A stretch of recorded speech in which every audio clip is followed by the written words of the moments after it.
Assalamu alaikum. Awulalele-ke ngikutshela indaba. Uma ngithi mina lapha emanzini, lezi ayilwane lezi ezilaphayana ziyingozi.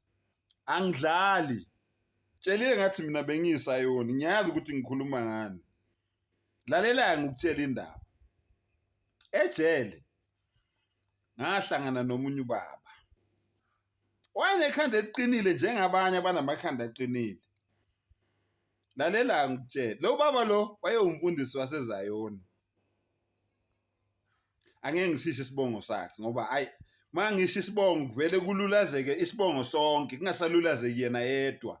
Yabona njengoba ngithi ngokambatha nje, njengoba ngithi kwambatha zinjula buchopho abantu abakhaliphile. Bonke abantu bakambatha vele bakhaliphile kuphakamiseka isibongo sakithi. Uyabona? So, angeke ngisisho isibongo sakhe. Lo baba njalo lapha ejele wayehlala engishumayeza ngokuthi yena la ejele ngoba ubeganga entshontshe imoto bevimba ama-truck la athwele impahla bethatha leyo mpahla leyo baboshwa. Wayehlala njalo engitshela ukuthi yena njengoba la uboshiswe ugogo wakhe ongasekho emhlabeni uye omfake la ejele ngoba efuna ukuthi aphenduke.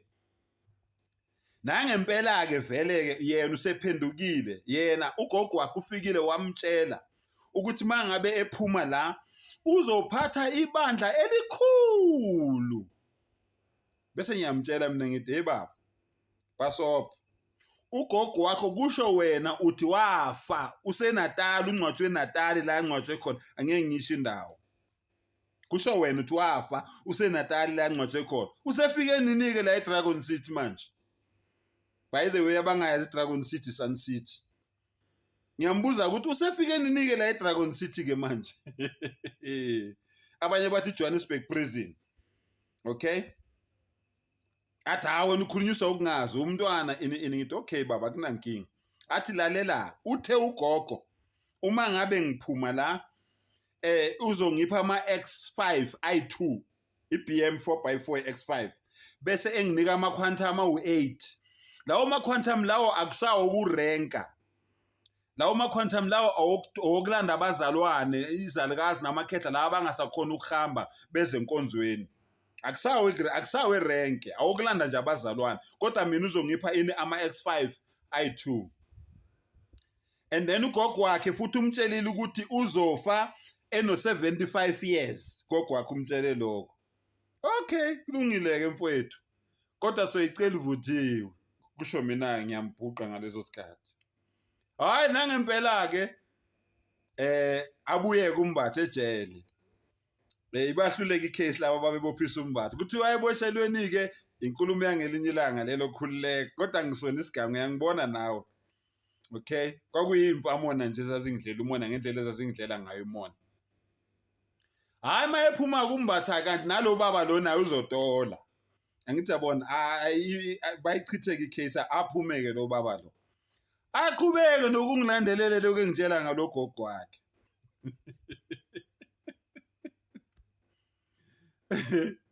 Ayinikele kwelinye ibandla ke esephuma ejeleke. Angithi yilokuzana uphendukele ukuzana ejele waba umfundisi ke manje ejele. Kodwa yena ungene esonda vele kodwa ngene umfundisi ejele kwaba umfundisi waseZayoni.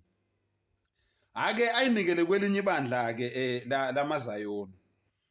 Lokho ngibeleseleke lo baba ukuthi yena manje ugogo wakhe usekhuluma naye emfuleni akasakhulumi naye eSun City. Angithi siphumile eSun City. Yayibona nje ingqondo efile umuntu omnyama. Usekhuluma naye kuphi? Emfuleni. Athi ngelinye ilanga uzongithatha ayongibonisa ugogo wakhe emfuleni. Ngithi mina okay, hayi ayikho. Ngizama ukubonisa njalo ubungozi balelwane zamanzi lokunibiza ngomkhulu benu nogogo benu indlondlo ini yonke lento le. Ubungozi bathi. Lalela ke.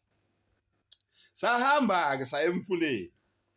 Abo 7 nje so sekumnyamanyana nje abo 7 apa 6 to 7 lapho nje yabona hayi masihamba ke semfuleni sithi mase sesondela bese ngithi mina hayi baba yabona mangila ngizokhona ukubona kahle angeke ngisondele ngibe nawe amehla right ngangakalimali kamehlo ngisabona kahle ngithi yabona mangila ngizokhona ukubona kahle yehla ke wena kuyokhuluma nogogo wakho loyo ke hayi nangempela ehle kuphethe amakhandlela amabili elibomvu nelimhlophe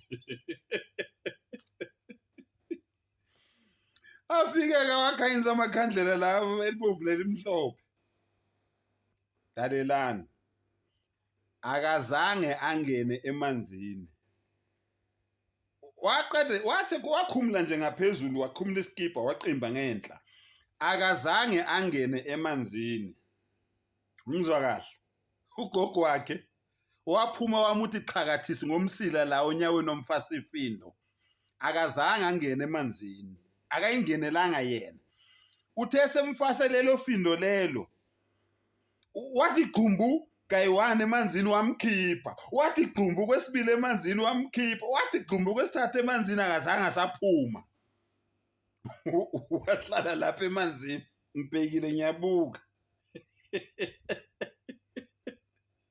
hayi ngithe mangibona ukuthi akasaphumi ahlaba ngejuba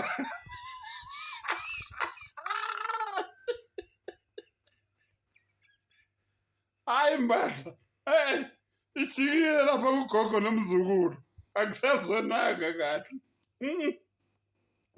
ngahlaba ngejubane ngekhaya lalela ngokutshela wafika kwakhe ngabo 10 ebusuku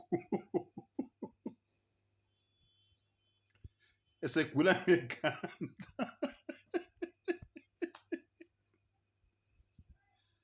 angazi noma gogo wakhona umsakaze ngempama noma umsakaze ngenhlanekela noma umsakaze ngani noma uthema umkhipha la emanzini washayiseke ehlahleni lapha ngekhanda angazi lalela ke eMafrika waze wafa egula ngekhanda eguliswa ugogo wakhe loyo